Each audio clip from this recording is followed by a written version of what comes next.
ونسلم على رسوله النبي الكريم أما بعد فأعوذ بالله من الشيطان الرجيم بسم الله الرحمن الرحيم آج انشاءاللہ العزیز ہم سورہ آل عمران آیت نمبر 116 سے سٹارٹ کریں گے۔ اللہ تعالیٰ نے ارشاد فرمایا ان الذين كفروا لن تغني عنهم اموالهم ولا اولادهم من الله شيئا، بے شک وہ لوگ جنہوں نے کفر کیا، لن تغني عنهم اموالهم، ان کا مال ان کو غنی نہیں کر سکے گا، ان کو بچا نہیں پائے گا، ولا اولادهم، نہ ہی ان کی اولاد ان کو بچا پائے گی، من اللہ شیئا، اللہ تعالیٰ سے۔ نہ تو ان کا مال اور نہ ہی ان کی اولاد اللہ تعالیٰ سے ان کو ہرگز بچا پائے گی۔ وَأُولَئِكَ أَصْحَابُ النَّارِ، اور یہی وہ لوگ ہیں جو جہنمی ہیں، ہم فیہا خالدون، ہمیشہ ہمیشہ وہاں پہ رہیں گے۔ مَثَلُ مَا يُنْفِقُونَ فِي هَذِهِ الْحَيَاةِ الدُّنْيَا، فرمایا کہ جو کچھ بھی وہ اس دنیاوی زندگی میں خرچ کرتے ہیں اس کی مثال ایسے ہے کہ مثل ریح، اس ہوا کی سی مثال ہے، فیہا سر اصابت حرث قوم ظلموا انفسهم فاہلکت، کہ جس میں جلا دینے والی سردی ہوگی، یعنی جو ہم دیکھتے ہیں دسمبر جنوری میں جب شدید سردی ہوتی ہے اور اوپر سے اگر باہر تیز ہوا چل رہی ہو وہ جسموں کو ایسے لگ رہا ہوتا ہے جیسے کاٹ دے گی، تو فرمایا کہ ایسی شدید ٹھنڈی ہوا جو ان کے جسموں کو گویا کہ جلا دے گی، فرمایا کہ ان کی مثال اس طرح ہے جیسے جو اس دنیا میں خرچ کرتے ہیں کافر لوگ، تو اس ہوا کی طرح جو جسموں کو جلا دینے والی ہو۔ اور یہ ہوا جو ہے کہاں پہ ہو؟ اصابت حرث قوم ظلموا، یہ ظالموں کی کھیتی کو پہنچے، ظالموا انفسهم، جن لوگوں نے اپنے آپ پہ ظلم کیا، یعنی جنہوں نے کفر کر رکھا ہے اپنے آپ پہ ظلم کر کے، ان کی کھیتی کو ایسی ہوا پہنچے جو ان کی کھیتی کو بالکل تباہ و برباد کر دے۔ اب اس ملک میں بھی ہم دیکھتے ہیں گندم جو ہے وہ یہ بو دیتے ہیں ابھی مرحلے اس میں اگست میں یا ستمبر میں، اور ہمارے پاکستان انڈیا میں تو ہم دیکھتے ہیں کہ وہ مارچ میں تقریباً اپریل میں کاٹنے والی ہو جاتی ہے، لیکن یہاں پہ واپس اگلے جون جولائی میں جا کے کٹنے والی ہوتی ہے، کیونکہ دسمبر جنوری اور فروری میں تقریباً وہ ٹھنڈ اتنی زیادہ ہے، سردی اتنی زیادہ ہے کہ اس کی وجہ سے اس میں نشو و نما پانے کی طاقت نہیں ہوتی، تو اس کے نیچے دم کے رہ جاتی ہے، اور ابھی تو وہ چھوٹی ہوتی ہے تو جلنے سے بچ جاتی ہے، ورنہ شاید آپ کو یاد ہوگا یہ پاکستان میں نرسریاں جو لوگ لگاتے ہیں، یہاں پہ بھی آتی ہیں، وہ جو اس کے اوپر چھپر وغیرہ لگاتے ہیں اس وجہ سے تاکہ وہ اس کو سردی سے بچا سکے۔ تو فرمایا کہ یہ اتنی ٹھنڈی ہوا ہوتی ہے جو کھیتی کو جلا دے، فرمایا کہ کافروں کی مثال جو بھی وہ کچھ خرچ کرتے ہیں ان کی مثال ایسے ہی ہے کہ ان کا خرچ کرنا ہے گویا کہ ان کی کھیتی کو جلا دینے کے مترادف ہے، کچھ بھی نفع نہیں دینے والا۔ اور یہ سارے کا سارا کیوں ہے؟ فرمایا وَمَا ظَلَمَهُمُ اللَّهُ وَلَكِنْ كَانُوا أَنفُسَهُمْ يَظْلِمُونَ، فرمایا کہ یہ اللہ تعالیٰ ان پر کسی بھی قسم کا کوئی ظلم نہیں کرتا، بلکہ وَلَكِنْ كَانُوا أَنفُسَهُمْ يَظْلِمُونَ، وہ خود اپنے اوپر خود سے ظلم کرتے ہیں، اسلام کی نعمت کو قبول نہ کر کے، اللہ اور اس کے پیارے رسول صلی اللہ علیہ وسلم پر ایمان نہ لا کے جو اپنے آپ پر وہ ظلم کرتے ہیں، اسی کی وجہ سے ان کے سارے جو اچھے اعمال ہیں وہ بھی بیکار میں چلے جاتے ہیں۔ تو اگر وہ ایمان کو قبول کر لیتے، چونکہ ہر چیز کی اچھے اعمال کی قبولیت کی جو کنڈیشن ہے وہ بیسیکلی اعمال ہے، اگر سب سے پہلے ایمان ہے، اگر سب سے پہلے کسی کا ایمان ہوگا تو ہی اس کے اچھے اعمال جو ہے وہ قابل قبول ہوں گے، اگر کوئی بندہ مومن نہیں ہے تو اس کے اچھے اعمال بھی قابل قبول نہیں ہوں گے۔ ہاں دنیا میں ان کو بعض اوقات ریوارڈ کے طور پہ اس دنیا میں ہی ان کو کوئی دے دیا جاتا ہے، ان کو مال کی کثرت دے دی جاتی ہے بعض اوقات، لیکن آخرت میں ان کو کچھ بھی فائدہ نہیں ہوتا، تو ان کے لیے آخرت میں کوئی حصہ نہیں ہے۔ اب اگر یہ والی آیتیں اگر ہم دیکھیں تو اس سے پچھلی جو چند ایک آیات تھی لاسٹ تھرسڈے ہم نے پڑھی، تو اس میں اللہ تعالیٰ نے مومنین کی کچھ صفات بیان کی تھی، اور یہاں پہ جو کفار کے احوال بیان ہوئے ہیں، تو ان آیتوں میں بیسیکلی بتایا ہمیں یہ جا رہا ہے کہ اگر مومن ہو تو یہ اچھے اعمال اور یہ تمہاری اچھی صفات ہے، اور تمہارے لیے یہ اجر و ثواب ہے، آخرت میں تمہارا ٹھکانہ جنت ہے اور ابدی نعمتیں ہیں۔ اور اگر تم اللہ اور اس کے رسول پر ایمان نہیں لاتے ہو، کفر کرتے رہتے ہو، تو فرمایا کہ یہ تمہارے لیے، یہ تمہاری جزا ہے، پنشمنٹ ہے، اور تمہارا دنیا کا مال و متاع تمہارے کسی بھی کام نہیں آنے والا ہے۔ اور پھر اسی طرح یہود اور جو منافقین اور مشرکین تھے، نبی پاک صلی اللہ علیہ وسلم کی عداوت میں وہ ہمیشہ ان کی کوشش یہ ہوتی تھی کہ آقا کریم صلی اللہ علیہ وسلم کو کسی نہ کسی طرح سے نقصان پہنچا دے، دین اسلام کو کسی نہ کسی طرح سے نقصان پہنچا دے۔ تو اس کے لیے اپنا مال بھی خرچ کرتے تھے، اپنی پوری کوشش کرتے تھے کہ کسی بھی طرح ممکن ہو تو ہم اسلام کو اور آقا کریم صلی اللہ علیہ وسلم کو نقصان پہنچا دیں، تو اور پھر اس پر خوش ہوتے تھے، اس پر فخر کیا کرتے تھے۔ تو اللہ تعالیٰ نے فرمایا کہ تمہارا مال اور تمہاری اولاد جو ہے یہ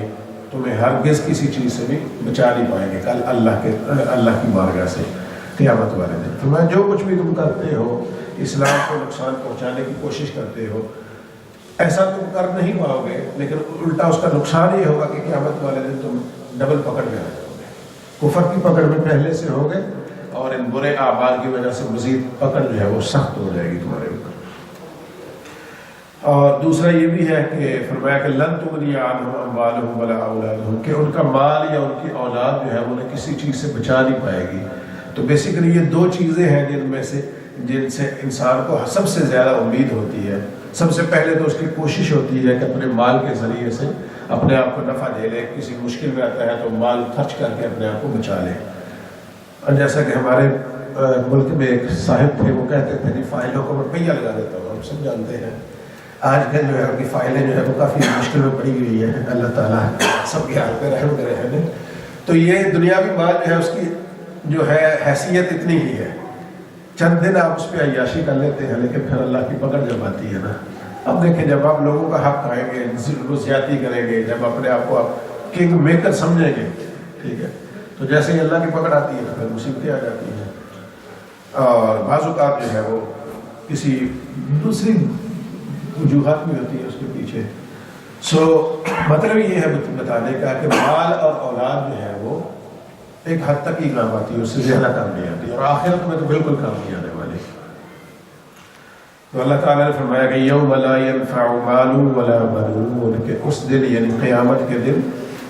مال اور بنون اولاد یہ کسی کام نہیں ہے۔ اور دوسری جگہ فرمایا فَلَن يُقْبَلَ مِنْ أَحَدِهِمْ مِلْءُ الْأَرْضِ ذَهَبًا وَلَوِ افْتَدَىٰ بِهِ، کہ ان میں سے اگر کوئی چاہے کہ وہ پوری زمین کو سونے سے بھر دے اور اس کو فدیہ دے دے تو فرمایا کبھی قبول نہیں کیا جائے گا، وہ ساری کا سارا بھی ان کے کسی کام نہیں آئے گا۔ اور اسی طرح فرمایا ایک جگہ اور قرآن پاک میں فرمایا وَمَا أَمْوَالُكُمْ وَلَا أَوْلَادُكُمْ بِالَّتِي تُقَرِّبُكُمْ عِنْدَنَا زُلْفَىٰ، فرمایا تمہارے مال اور اولاد ایسے نہیں ہیں جو تم کو ہم سے قریب کر دے، یعنی یہ چیزیں ایسی نہیں ہیں۔ قرب ہے وہ ایمان لا کے پھر اس کے بعد خود کو سیدھی راہ پہ چلنا، اور پھر اللہ کے دیے ہوئے کو اللہ کے راستے میں خرچ کرے تو تب تو فائدہ ہوگا، اس کے علاوہ یہ اللہ کے قرب کا ذریعہ نہیں بن پائیں گے۔ اس کے بعد پھر آگے اللہ تعالیٰ نے ارشاد فرمایا یا ایھا الذین آمنوا لا تتخذوا بطانة من دونکم لا یألونکم خبالا، اے ایمان والو لا تتخذوا بطانة من دونکم، اپنوں کے علاوہ غیروں کو، یعنی کہ یہاں پہ چونکہ ایمان اور نان مسلم کی بات ہو رہی ہے، فرمایا کہ نان مسلمس کو، ان لوگوں کو اپنا رازدار نہ بناؤ۔ بطانہ بطن پیٹ کو کہتے ہیں نارملی، تو ان کو اپنا رازدار نہ بناؤ، جو تمہارے دل میں، جو تمہارے پیٹ میں جو چیزیں ہیں، جو راز ہیں، جو خفیہ چیزیں ہیں، ان کو ان کے ساتھ شیئر نہ کرو۔ لا یألونکم خبالا، وہ تمہاری خبالت میں، تمہیں ذلیل کرنے میں کوئی کسر نہیں چھوڑیں گے، یعنی وہ چاہیں گے کہ اگر تمہارا راز ان کو مل جائے تو اس کی وجہ سے تمہیں میکسیمم نقصان پہنچا دیں۔ تو فرمایا اپنا راز جو ہے ان کافروں کے ساتھ کبھی بھی شیئر نہ کرو۔ وَدُّوا مَا عَنِتُّمْ، انہیں وہی چیز پسند ہے جس سے تمہیں تکلیف پہنچتی ہے۔ وَدُّوا، ان کی مودت محبت جو ہے اسی چیز سے ہے، مَا عَنِتُّمْ، جس کے ساتھ تمہیں تکلیف پہنچتی ہے۔ وَدُّوا مَا عَنِتُّمْ حَرِيصٌ عَلَيْكُمْ بِالْمُؤْمِنِينَ رَءُوفٌ رَحِيمٌ، فرمایا قد بدت البغضاء من افواہہم، اور فرمایا کہ ان کی باتوں سے ہی ان کی دشمنی اب تو ظاہر ہو چکی ہے، یعنی اب تو ایسا بھی نہیں ہے کہ خفیہ کو معاملات کر رہے ہیں، ان کی باتوں سے ہر چیز واضح ہو چکی ہے۔ وما تخفی صدورہم اکبر، اور فرمایا باتوں سے ہی دشمنی ظاہر ہو چکی ہے، لیکن جو ان کے دلوں میں چھپا ہوا ہے وہ تو اس سے بھی بہت بڑا ہے، تو ان پہ کبھی اعتبار نہ کرو، اپنے جو خفیہ راز ہے وہ ان کے ساتھ شیئر نہ کرو۔ قد بینا لکم الآیات ان کنتم تعقلون، میں اسی طرح ہم اپنی آیتیں جو ہے واضح کر کے بیان کرتے ہیں تمہارے اوپر، ان کنتم تعقلون، اگر تم عقل سے کام لیتے ہو۔ اگر عقل سے کام لو تو یہ ایسی چیزیں ہیں جو ہم نے کھول کھول کے تمہارے اوپر بیان کر دی ہیں۔ ہا انتم اولائی تحبونہم، سنو کہ ہا انتم اولائی، کہ تم ان سے محبت کرتے ہو، ولا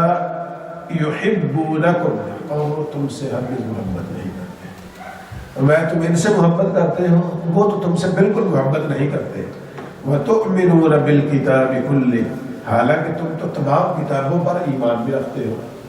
تم تمام کتابوں پر یعنی ان کی کتابوں پر بھی ایمان رکھتے ہو، اس کے باوجود بھی وہ تم سے ذرہ بھر بھی محبت نہیں کرتے، تو تم ان کے ساتھ اپنے راز کیوں شیئر کرتے ہو؟ وَإِذَا لَقُوكُمْ قَالُوا آمَنَّا، اور فرمایا کہ یہ منافقین جو ہیں یہ تو ایسے لوگ ہیں کہ جب تم سے ملتے ہیں تو کہتے ہیں قَالُوا آمَنَّا، ہم ایمان لائے۔ وَإِذَا خَلَوْا، اور جب یہ اپنی خلوت میں ہوتے ہیں، آپس میں ایک دوسرے کے ساتھ ہوتے ہیں، عَدُّوا عَلَيْكُمُ الْأَنَامِلَ مِنَ الْغَيْظِ، تو غصے سے اپنی انگلیوں کو کاٹتے ہیں، اپنی انگلیاں چبا لیتے ہیں غصے سے تمہارے خلاف، اتنا ان کو غصہ ہے۔ تو یہ حالت ہوتی ہے ان کی، لیکن تمہارے سامنے بظاہر وہ یہ کہتے ہیں اور دعویٰ کرتے ہیں کہ ہم ایمان لائے ہیں، حالت ان کی ہے۔ قُلْ مُوتُوا بِغَيْظِكُمْ، فرمایا اے محبوب صلی اللہ علیہ وسلم آپ ان سے فرما دیجئے موتوا بغیظکم، کہ تم اپنے غصے میں مر جاؤ، انگلیاں کے چباتے ہیں تم اسی میں مر جاؤ، دفن ہو جاؤ اسی میں۔ ان اللہ علیم بذات الصدور، بے شک اللہ تعالی دلوں کی باتوں کو خوب جاننے والا ہے۔ ان تمسسکم حسنۃ تسؤہم، فرمایا اگر تمہیں کوئی اچھائی پہنچتی ہے تسؤہم، تو انہیں بہت بری لگتی ہے، تمہیں کوئی بھی اچھائی پہنچتی ہے تو انہیں تکلیف ہوتی ہے۔ وَإِن تُصِبْكُمْ سَيِّئَةٌ، اور اگر تمہیں کوئی برائی پہنچتی ہے تَفْرَحُوا بِهَا، تو خوش ہو جاتے ہیں، انہیں وہ چیز بہت خوشی دیتی ہے۔ وَإِن تَصْبِرُوا وَتَتَّقُوا لَا يَضُرُّكُمْ كَيْدُهُمْ شَيْئًا، فرمایا کہ اگر تم صبر کرو اور تقوی اختیار کرو، لا يَضُرُّكُمْ كَيْدُهُمْ شَيْئًا، فرمایا کہ پھر ان کا مکر و فریب تمہیں ذرہ بھی نقصان نہیں پہنچا سکتا۔ ان اللہ بما یعملون محیط، بے شک جو کچھ بھی وہ کرتے ہیں اللہ تعالیٰ اس کا احاطہ کیے ہوئے ہے، وہ سب اللہ تعالیٰ کے سامنے ہے، اللہ تعالیٰ کے احاطہ قدرت میں ہے۔ تو یہاں پہ بھی یہی فرمایا گیا کہ بتانا اس کپڑے کو کہتے ہیں جو انسانوں نے، بتانا فرمایا کہ اس کپڑے کو کہتے ہیں جو انسان نے اپنے ان کپڑوں کے نیچے پہنا ہوا ہوتا ہے، یعنی بنیاد۔ اور بنیاد کیا ہے کہ جو چیز ان سائڈ ہے، جو خفیہ ہے، ٹھیک ہے، جو ہمیں بظاہر نظر بھی نہیں آ رہی، ٹھیک ہے، بالکل جسم کے ساتھ ہے اور باہر سے نظر بھی نہیں آ رہی۔ تو فرمایا کہ ایسے نہ بنو ان کے ساتھ کہ جو ان کے اندر ہے وہ تمہیں نظر نہیں آتا اور تم اپنے اندر کی چیزیں ان کے ساتھ شیئر کرتے ہو تو جو ان کو فائدہ دے، تو میں ایسا نہ کروں۔ اور اس کا ایک مطلب یہ بھی ہے کہ بتانا جو خفیہ کپڑا ہے جو انسائڈ ہے وہ بطن کے ساتھ، پیٹ کے ساتھ ملا ہوا ہے، اور بطن پیٹ کو کہتے ہیں، تو اس وجہ سے بھی اس کو بتانا کہتے ہیں کہ جو تمہارے پیٹ میں ہے، جو تمہارے دل میں ہے خفیہ باتیں، ان کے ساتھ شیئر نہ کرو۔ تو فرمایا کہ چونکہ انسان کا جو گہرا دوست ہے وہ اس کے تمام باطنی اوصاف جو ہے وہ اچھے ہوتے ہیں اور وہ ایک دوسرے کے ساتھ شیئر کرتا رہتا ہے، لیکن فرمایا کہ ان کے ساتھ تم ایسا نہ کرو۔ اب ان آیات کو اگر دیکھیں تو ان سے پہلی جو آیات ہیں ان میں بھی اللہ تعالیٰ نے ان کفار کی جو فتنہ انگیزیاں ان کے بارے میں بیان کیا، اور فرمایا کہ ان کو نہ تو ان کی مال اور دولت کچھ فائدہ دے سکے گی اور نہ ہی یہ چیزیں ان کے کام آ سکیں گی، اور یہاں پہ بھی آقا کریم صلی اللہ علیہ وسلم سے ان کی عداوت کو جو ہے وہ واضح طور پہ بیان کر دیا گیا۔ لیکن صورتحال یہ تھی کہ مسلمانوں کی چونکہ ان کے ساتھ رشتہ داریاں تھیں، چونکہ ابھی اسلام نیا نیا پھیل رہا تھا، ان کے ساتھ رضاعت تھی، ان کے ساتھ رشتہ داریاں تھیں، اٹھنا بیٹھنا تھا، تو بعض اوقات وہ سمجھتے تھے کہ چونکہ میرا رشتہ دار ہے، میرا بھائی ہے، میرا چاچا ہے، تایا ہے، کوئی بھی ہے، تو یہ شاید میں اگر اس کے ساتھ شیئر کروں گا تو یہ آگے پھیلائے گا نہیں، یا مسلمانوں کے خلاف اس کو استعمال نہیں کر سکے گا ان معلومات کو۔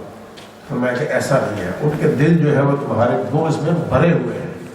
وہ تو ہر طرح سے چاہتے ہیں کہ تمہیں نقصان پہنچائیں۔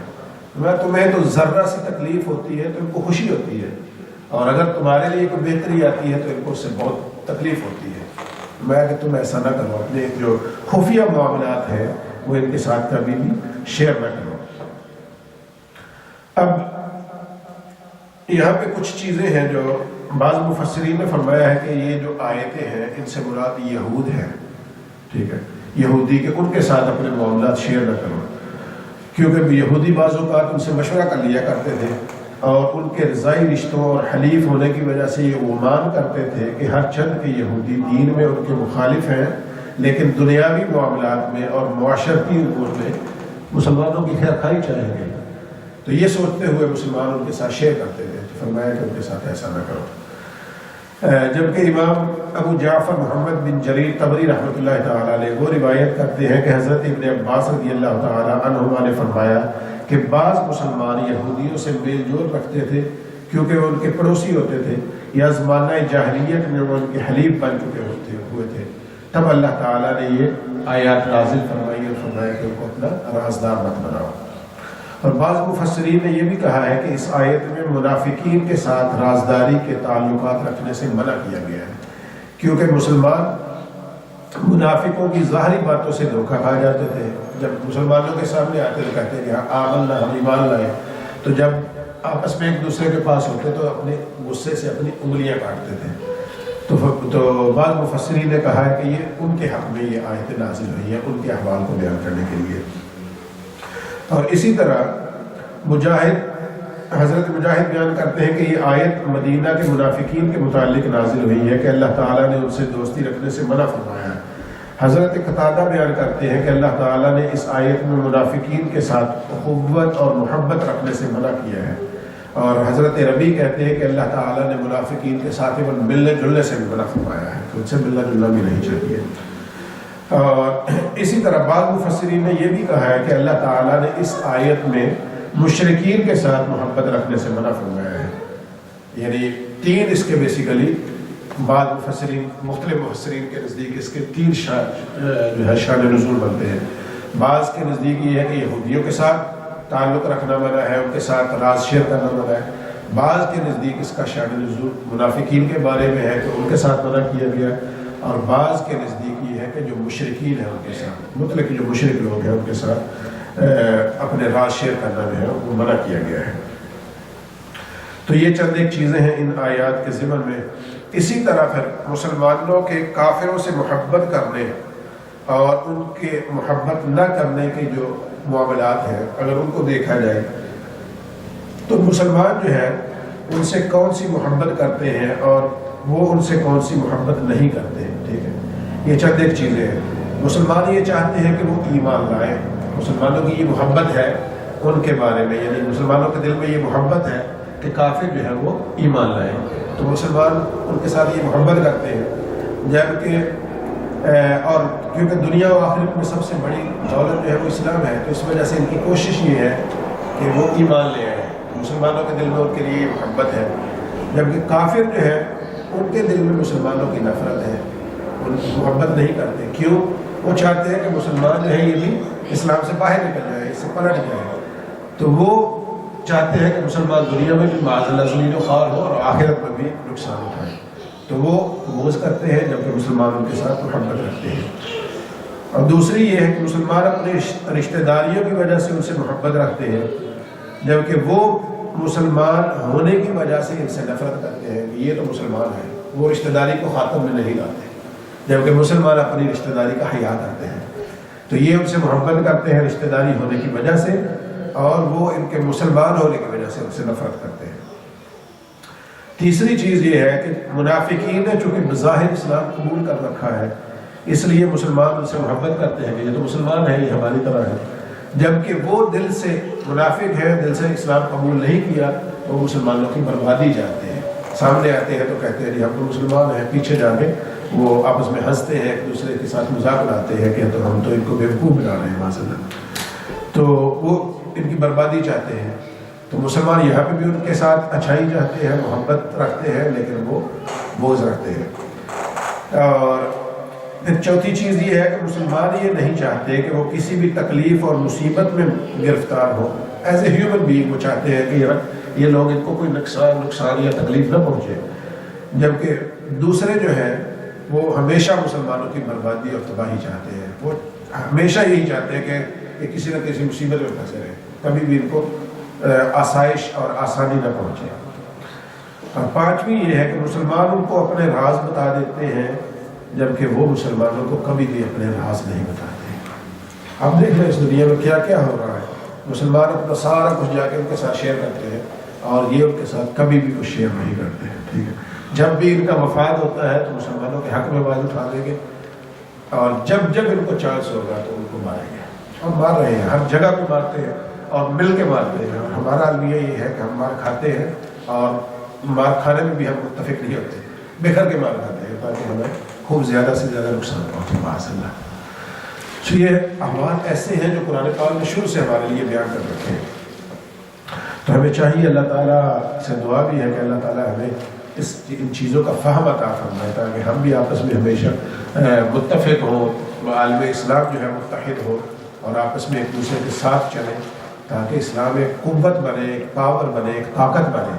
کیونکہ قرآن پاک نے ہر چیز کھول کے بیان کر دی ہے کہ وہ کبھی بھی تمہارا نفع نہیں چاہیں گے، وہ ہمیشہ تمہارا نقصان ہی چاہیں گے۔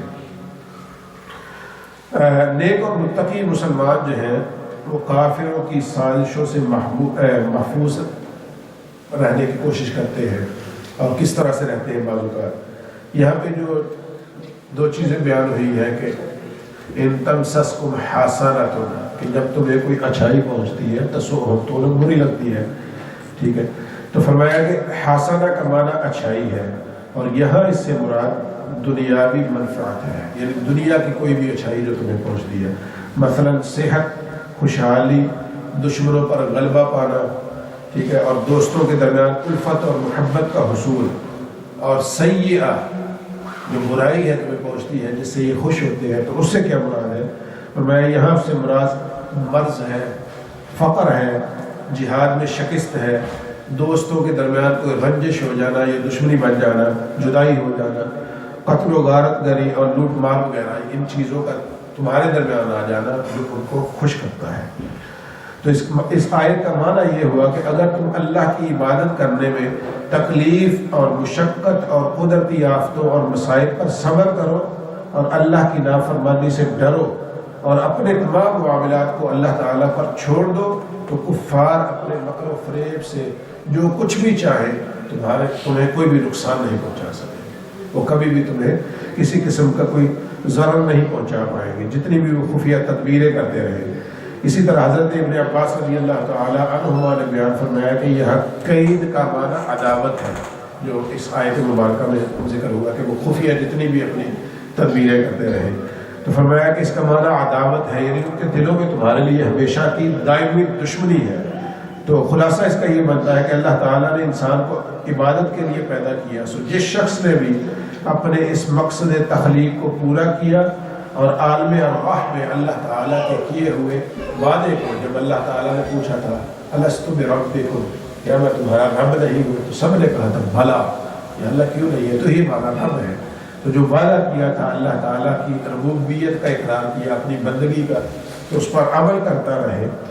ٹھیک ہے، تو اللہ تعالیٰ بہت قریب ہے، پھر وہ اپنی حفاظت میں رکھے گا اور دشمنوں کا کوئی بھی مکر و فریب ان پر پھر کارگر ثابت نہیں ہوتا ہے، پھر اللہ تعالیٰ ان کو محفوظ فرما لیتا ہے۔ اب یہاں پہ یہ جو چیزیں ہیں اگر ان کو دیکھا جائے تو اللہ تعالیٰ نے پھر ایک آیت مبارکہ میں اس کو مزید واضح بھی کیا، فرمایا وَمَن يَتَّقِ اللَّهَ يَجْعَلْ لَهُ مَخْرَجًا، کہ جو کوئی بھی اللہ سے ڈرتا رہے گا اللہ تعالیٰ اس کے لیے کوئی نہ کوئی راستہ نکال دیتا ہے، وَيَرْزُقْهُ مِنْ حَيْثُ لَا يَحْتَسِبُ، اور اللہ تعالیٰ اس کو وہاں سے دے گا جہاں سے اس کا گمان بھی نہیں ہوگا۔ یہ اللہ کا یہ جب بعض اوقات یہ والی جو آیت مبارکہ ہے یہ بہت بہت کارآمد ہے، یہ وظائف میں بہت سی بکس میں لکھی ہوئی ہے قرآن پاک کی یہ والی آیت مبارکہ۔ سورہ طلاق کی آیت نمبر 3 ہے کہ اگر کوئی بندہ رزق کی تنگی کا شکار ہو تو اس آیت مبارکہ کو اپنا وظیفہ بنا لے تو اللہ تعالیٰ اس کو رزق میں کشادگی عطا فرمائیں گے۔ لیکن اگر اس کا معنی دیکھا جائے تو اس معنی پہ عمل بھی کیا جائے تو تب ظاہر ہے وہ کس کو کہتے ہیں سونے پہ سہاگے کا کم دے گا۔ وَمَن يَتَّقِ اللَّهَ يَجْعَل لَّهُ مَخْرَجًا کہ جو کوئی بھی اللہ سے ڈرتا ہے یا اللہ سے ڈرے گا اللہ تعالیٰ اس کے لیے راستے کھول دے گا۔ وَيَرْزُقْهُ مِنْ حَيْثُ لَا يَحْتَسِبُ اور اسے وہاں سے دے گا یہاں پہ اس کا گمان بھی نہیں ہوگا، وہاں سے اس کو نوازے گا۔ وَمَن يَتَوَكَّلْ عَلَى اللَّهِ اور جو کوئی بھی اللہ تعالیٰ پر توکل کرے گا فَهُوَ حَسْبُهُ تو اللہ تعالیٰ اس کے لیے کافی ہو جائے گا۔ جب اللہ پر توکل کیا اللہ اس کے لیے کافی ہو گیا تو اس کو دنیا میں اور کس چیز کی کمی رہ گئی ہے؟ جس کا اللہ ہو گیا اس کا پیچھے کیا بچ گیا؟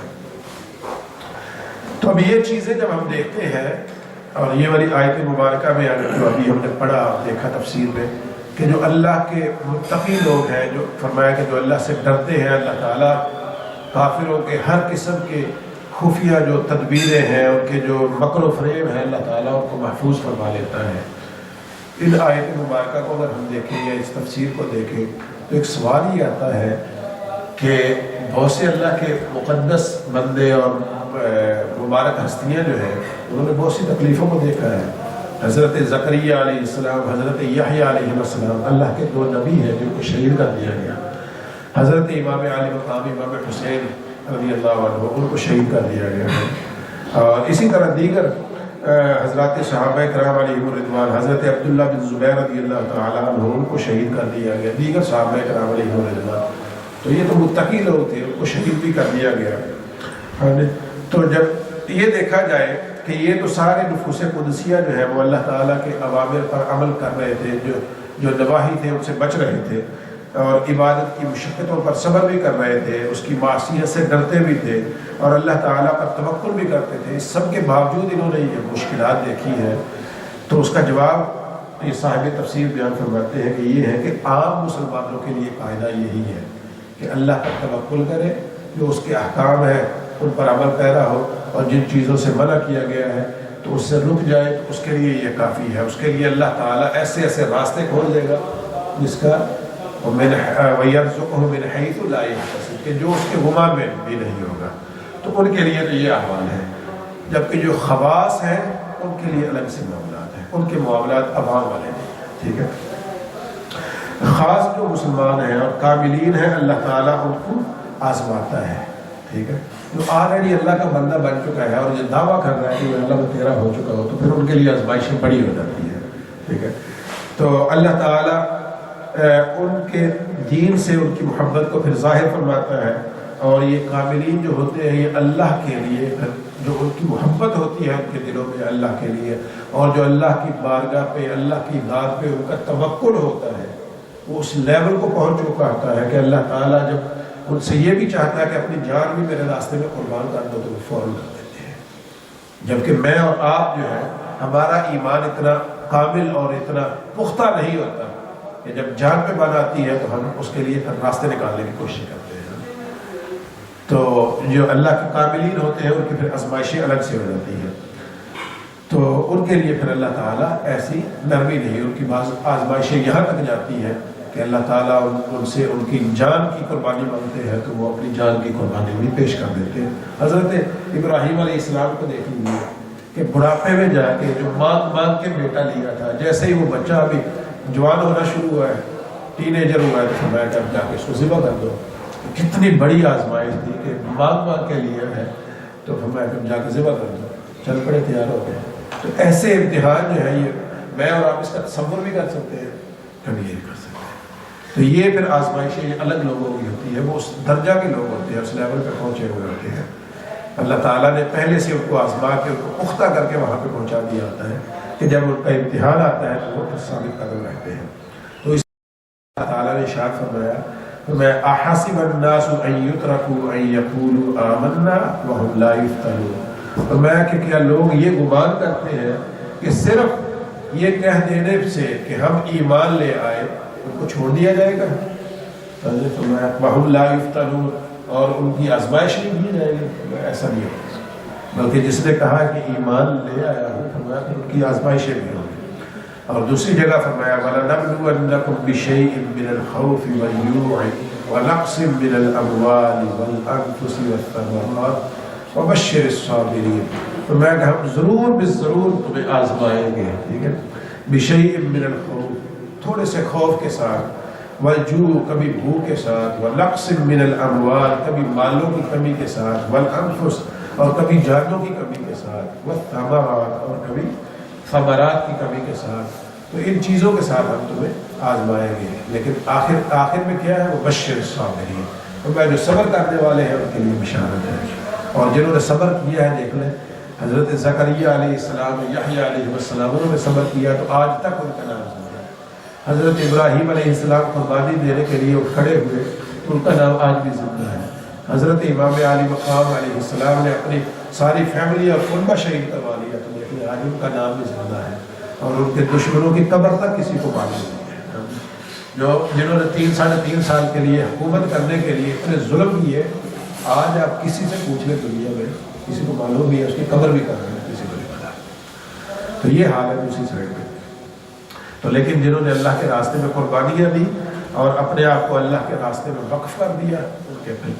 اللہ تعالیٰ نے ان کی قبروں کے لوگوں کو جاتے ہیں لوگ ان کے لیے فاتحہ کرتے ہیں، لوگ ان کو جہاں کہیں پہ بھی لوگ ہیں ان کو یاد کرتے ہیں، ہم یہاں پہ بیٹھ کے یاد کرتے ہیں، دنیا کا کوئی خطہ ایسا ہوگا جہاں پہ ان کو یاد نہیں کیا جاتا۔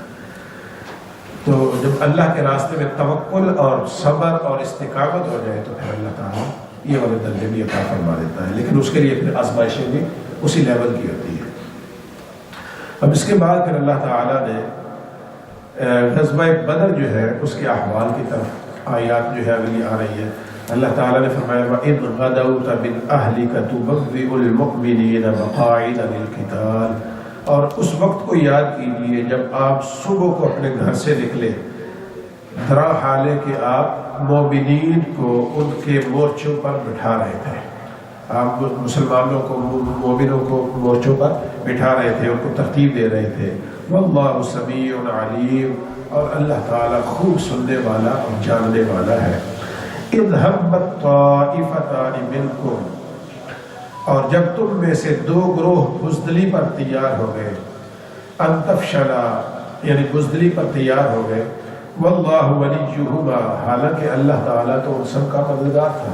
ٹھیک ہے، وعلی اللہ فلیتوکل المؤمنون، اور فرمایا کہ مومنوں کو تو صرف اور صرف اللہ پر ہی توکل کرنا چاہیے۔ وَلَقَدْ نَصَرَكُمُ اللَّهُ بِبَدْرٍ وَأَنْتُمْ أَذِلَّةٌ، بے شک اللہ تعالیٰ نے بدر میں تمہاری مدد فرمائی حالانکہ تم تھوڑے تھے، تم قلیل تھے۔ اذلہ اس کا لفظی معنی اگر دیکھیں ہم اردو میں تو ذلیل ہوتے ہیں، لیکن یہاں پہ چونکہ آقا کریم صلی اللہ علیہ وسلم اور اصحاب بدر کا ذکر ہے تو ان کی تعداد کے بارے میں ذکر ہو رہا ہے۔ فرمایا کہ وَأَنْتُمْ أَذِلَّةٌ، تم تعداد میں تھوڑے تھے، تم قلیل تعداد میں تھے۔ فَاتَّقُوا اللَّهَ لَعَلَّكُمْ تَشْكُرُونَ، سنو اللہ سے ڈرتے رہو تاکہ تم اس کے شکر گزار بندے بن جاؤ۔ اذ تقول للمؤمنین ألن يكفيكم أن يمدكم ربكم ب3,000 من الملائكة منزلین، تو میں کیا محمود صلی اللہ علیہ وسلم آپ یاد کیجیے اس وقت کو جب آپ ان مومنوں سے فرما رہے تھے ألن يكفيكم، کیا تمہارے لیے اتنا کافی نہیں ہے، أن يمدكم کہ تمہاری مدد فرمائے، ربکم تمہارا رب، ب3,000 من الملائکۃ منزلین، کہ آسمان سے نازل کیے ہوئے 3,000 فرشتوں کے ساتھ تمہاری مدد فرمائے، کیا تمہارے لیے اتنا کافی نہیں ہے؟ مومنوں کو اللہ تعالیٰ کے پیارے حبیب صلی اللہ علیہ وسلم خوشخبری دے رہے تھے۔ فرمایا بلا، ہاں کیوں نہیں، ان تصبروا وتتقوا، اگر تم صبر کرو اور تقوی اختیار کرو، وَيَأْتُوكُم مِّن فَوْرِهِمْ هَادًا، اور فرمایا کہ جو دشمن تمہارے اوپر چڑھائی کیے ہوئے ہیں ان کے مقابلے میں تم صبر کرو اور تقوی اختیار کرے رکھو، یمددکم ربکم بخمسۃ آلاف من الملائکۃ مسومین، تو فرمایا کہ اسی لمحے اسی آن اللہ تعالیٰ 3000 کی بجائے 5000 فرشتوں کے ساتھ تمہاری مدد فرما دیں گے، تو فرشتوں کے ساتھ تمہاری مدد فرما دیں گے، اور یہ فرشتے جو ہیں یہ نشان زدہ ہوں گے، ان کو کوئی نشانی لگی ہوئی ہوگی۔ وما جعلہ اللہ الا بشرا لکم ولتطمئن قلوبکم بہ، فرمایا کہ یہ جو بات تھی اس کو اللہ تعالیٰ نے صرف اور صرف تمہارے لیے خوشخبری بنا دیا جو مسلمان تھے اور آقا کریم صلی اللہ علیہ وسلم کی ذات مبارکات کے لیے، وَلِتَطْمَئِنَّ قُلُوبُكُمْ بِهِ، تاکہ تمہارے دل جو ہے اس سے مطمئن ہو جائے۔ وَمَا النَّصْرُ إِلَّا مِنْ عِنْدِ اللَّهِ الْعَزِيزِ الْحَكِيمِ، جبکہ جو مدد اور نصرت ہے، جو ریئل ہیلپ ہے، اور میں الا من عند اللہ، وہ تو صرف اور صرف اللہ کی طرف سے ہے، فرشتوں کے آنے سے یا نہ آنے سے مدد، یہ تو تمہارے دل کو سکون دینے کے لیے تھا، اطمینان دینے کے لیے تھا، یہ خوشخبری تھی، کہ حقیقی مدد جو ہے وہ تو اللہ تعالیٰ کی طرف سے ہی ہے۔ اور کون سا اللہ؟ فرمایا العزیز الحکیم، جو کہ غالب بھی ہے اور بڑی حکمت والا بھی ہے۔ اور یہ کیوں ہیلپ کی اللہ تعالیٰ نے، اور کیوں تمہیں ثابت قدم چاہتا ہے اللہ تعالیٰ، اور صابر اور متقی چاہتا ہے اللہ تعالیٰ، کیوں؟ فرمایا لِيَقْطَعَ طَرَفًا مِّنَ الَّذِينَ كَفَرُوا، تاکہ ان کافروں کے ایک گروہ کو اللہ تعالیٰ جڑ سے کاٹ پھینکے۔ اب اس کی منشا یہ ہے کہ یہ تمہاری کمزوری کا فائدہ اٹھاتے ہوئے تمہارے اوپر حملہ آور ہے، اللہ تعالیٰ کا ارادہ یہ ہے کہ ان کو جڑ سے کاٹ پھینکے۔ او یکبتہم، یا پھر انہیں شکست خوردہ کر کے رسوا کر دے، فینقلبوا خائبین، تاکہ وہ رسوا ہو کے واپس پلٹ جائے۔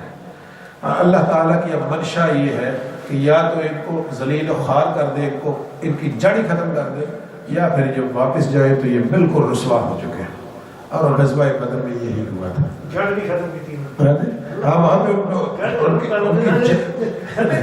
نہیں جڑ بھی ختم کر دی تھی ان کی۔ دیکھیں نا ابو جہل وہاں پہ مارا گیا، یہ جتنے بڑے بڑے تھے،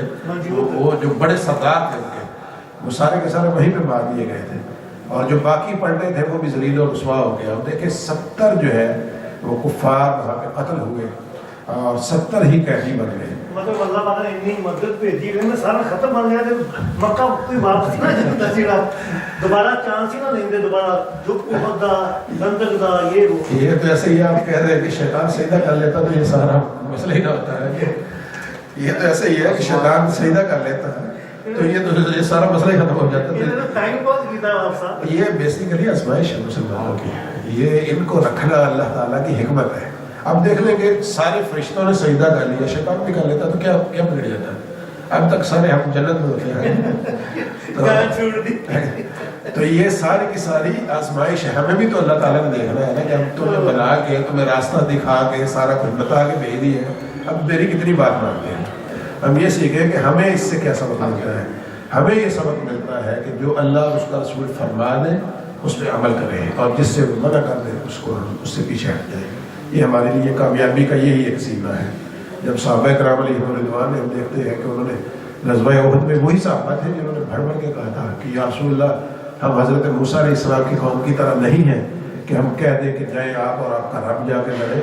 تو انہوں نے کہا تھا کہ یا رسول اللہ، ہم تو ایسے ہیں کہ آپ حکم دیں گے سمندر میں گھوڑے ڈال دیں تو ہم ڈال دیں گے،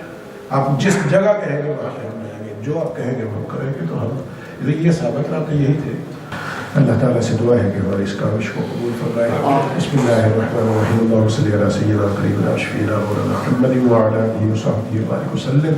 ربنا تقبل منا انك انت السميع العليم وتب علينا انك انت التواب الرحيم۔ ربنا آتنا في الدنيا حسنة وفي الآخرة حسنة وقنا عذاب النار۔ ربنا اغفر لنا ذنوبنا وكفر عنا سيئاتنا وتوفنا مع الأبرار۔ یا الہ العالمین، ہماری آج کی ترجمۃ القرآن کی اس کلاس کو اپنی بارگاہ میں شرف قبولیت عطا فرما۔ میرے مولا، جو کچھ بھی اس میں پڑھا اور سنا اور کہا گیا، اس میں سے جو کچھ بھی صحیح کہا اور پڑھا اور سنا گیا، اس کو اپنی بارگاہ میں قبول و منظور فرما۔ اگر کوئی کمی کوتاہی ہوئی ہے، اپنی رحمتوں کا صدقہ عفو درگزر فرما۔ یا الہ العالمین، جو کچھ بھی ہم نے پڑھا اور سنا ہے، ہم سب کو اس پر عمل پیرا ہونے کی بھی توفیق عطا فرما۔ یا الہ العالمین، ہمیں قرآن پاک کا صحیح فہم نصیب فرما۔ قرآن پاک کی پہلے ہمیں تلاوت کی توفیق عطا فرما، پھر اس کا فہم نصیب فرما، پھر اس پہ عمل پیرا ہونے کی بھی توفیق عطا فرما۔ یا الہ العالمین، قرآن پاک کے نور سے ہمارے چہروں کو منور فرما، قرآن پاک کے نور سے ہمارے گھروں کو منور فرما، قرآن پاک کے نور سے ہمارے سینوں کو منور فرما، ہماری دنیا و آخرت کو قرآن پاک کے نور سے منور فرما۔ یا الہ العالمین، آج کے اس کلاس کے لیے کھانے کا انتظام ہمارے محترم بھائی نے کیا ہے، وہ ہمیشہ نام لینے سے منع کرتے ہیں۔ یا الہ العالمین، انہوں نے جس مقصد کے لیے کیا ہے ان کے اس مقصد کو ان کے اس مقصد میں کامیابی نصیب فرما۔ یا الہ العالمین، اس کھانے کا صدقہ میرے مولا، آج کی محفل کا صدقہ ان کے رزق میں، کاروبار میں، مال میں، جان میں، اولاد میں برکت عطا فرما۔ یا الہ العالمین، کی جو بھی مشکلات ہیں ان کو دور فرما، ان کے بچوں کو نیک اور صالح بنا، ان کی فیملیز میں سے، والدین میں سے جو بھی اس دنیا سے جا چکے ان سب کی بخش و مغفرت فرما۔